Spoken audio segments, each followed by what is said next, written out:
I knew that some of what happened on the Hill mattered. It was not all tributes to mothers, though those seemed popular. And I knew that the man I worked for was one of the very good guys. But since I had no ambition to become part of the world of policy and politics, while I marked my time, what mattered to me was my relationship to the material. Working on the Hill made me realize that I wanted to be among the righteous, creating a ruckus from the outside, not a staffer attempting to make the ship of state run smoothly. It was a wonder I had lasted a month. Morty Leeds didn't help me get a job or rewrite my resume. He invited me to lunch at HUD every few months and took an avuncular interest in me. Early on, I loaned him a novel I loved, An American Romance by John Casey, and a long time later, Morty confessed to me that because there was a good bit of sex in the book, his wife was convinced that I was making a pass at him.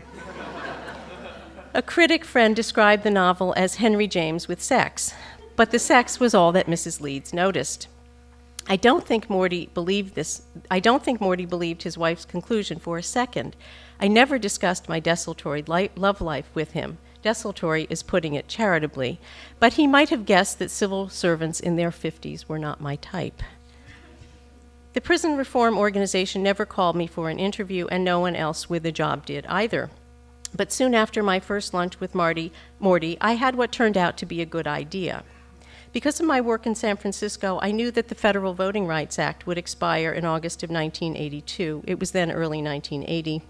And I knew how important it was for the organization that it be renewed. It protected the voting rights of Mexican Americans in Texas, where our organization had a thriving office. I made a proposal to the Washington office that I would oversee the lobbying effort to extend the Voting Rights Act, and they hired me back for that gig. Soon, the newly elected President Reagan and Senator Strom Thurmond, the well-known racist who turned out to have a black daughter, would vow to kill the landmark legislation because it had been so successful increasing minority voting and representation. For the next 2 years, I worked with an historic coalition of civil rights, voting rights, and labor groups to ensure that the Voting Rights Act would last beyond the 1982 expiration date. We managed to get it extended for 25 more years, and when that day came in 2007, long after my involvement, even the Bush administration could not kill it. It's in effect to this day. Unsavory members of Congress still make stabs at eviscerating it.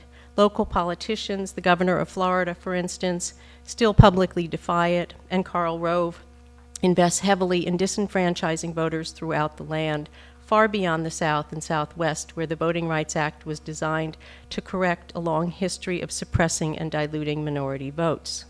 But this is quite another story, though it is often the story that I care most about in the world.